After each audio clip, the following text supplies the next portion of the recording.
আত্মপ্রকাশ করতে যাচ্ছি।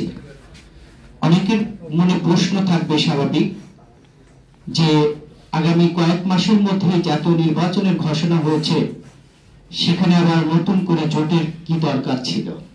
আমাকে অনেকে এসএমএস করেছেন, সাংবাদিক বন্ধুরা।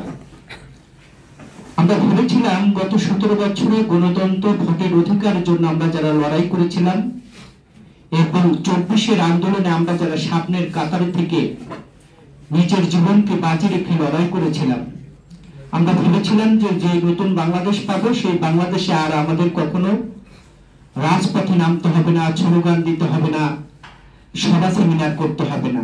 কারণ আমাদের গত 17 বছরে বাংলাদেশের মানুষের উপরে যে স্টিম রোলার চালিয়েছিল বিগত সরকার এবং বাংলাদেশ থেকে হাজার হাজার কোটি টাকা দুর্নীতি করে লুটপাট করে বিদেশে পাড়ি জমিয়েছিল, আমাদের সেখানে কোনো আপোষ ছিল না। সেখানে আমরা সকলেই এক হয়ে রাজপথে আন্দোলন সংগ্রাম করেছিলাম। আমরা দেখেছিলাম মৃত ব্যক্তিও ভোট দিয়ে যায়। আমরা দেখেছিলাম কিভাবে ভারতীয় আগ্রাসন বাংলাদেশের উপরে চাপিয়ে বসেছিল।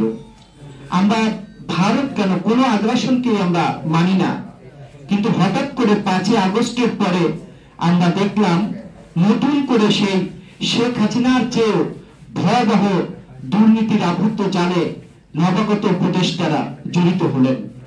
তখন আমরা চিন্তা করলাম এখন আর আমাদের বসে থাকার সময় নেই, প্রয়োজনে আবার যুদ্ধ করব, আবার লড়াই করব, কিন্তু বাংলাদেশকে দুর্নীতিমুক্ত বাংলাদেশ গড়ব এবং বাংলাদেশের মানুষের ভোটের অধিকার ফিরিয়ে দেওয়ার যে লড়াই, সেই লড়াই আমরা অব্যাহত থাকবে। বন্ধুরা, আমাদের কয়েকদিন এই বর্তমান যে উপদেষ্টা আছেন এবং কিছু কিছু রাজনৈতিক দলের নেতারা আছেন, তারা কিন্তু এই ভোটকে তারা ভয় পায় শেখ হাসিনার মতো। আমরা যারা লড়াই করেছি গত 17 বছর, আমি যেখানে আছি এখানে কিন্তু চৌধুরী আলম ছিল, তার লাশের সন্ধান কিন্তু এখনো আমরা পাইনি। তা যে ভোটের জন্য, যে গণতন্ত্রের জন্য আমরা লড়াই করলাম, সেই ভোটকে কারক্ষেপণ করার জন্য একটি মহল ষড়যন্ত্র করছে। আমাদের লড়াই বাংলাদেশের মানুষ যাতে ভোট দিতে পারে, আমাদের লড়াই বাংলাদেশের জন্য গণতন্ত্র ফিরে আসে, আমাদের লড়াই দুর্নীতিমুক্ত বাংলাদেশ গড়া।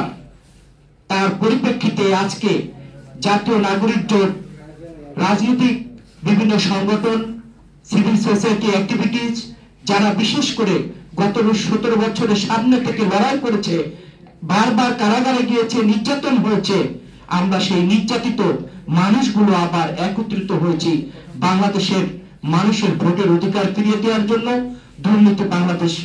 দুর্নীতিমুক্ত বাংলাদেশ গড়ার জন্য।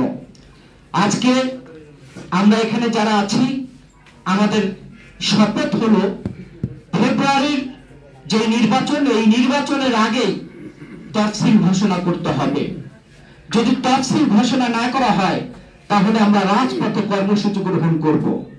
কারণ আপনারা একদিকে নির্বাচনের কথা বলে আরেকদিকে ষড়যন্ত্র করবেন, সেটা আমরা মেনে নেব না। বাংলাদেশের জনগণকে সাথে নিয়ে আমরা এই লড়াই অব্যাহত রাখবো, গত 17 বছর যেভাবে রেখেছিলাম। আমি সকলকে ধন্যবাদ জানিয়ে আমি আমার কথা শেষ করছি। এ পর্যায়ে বলেন।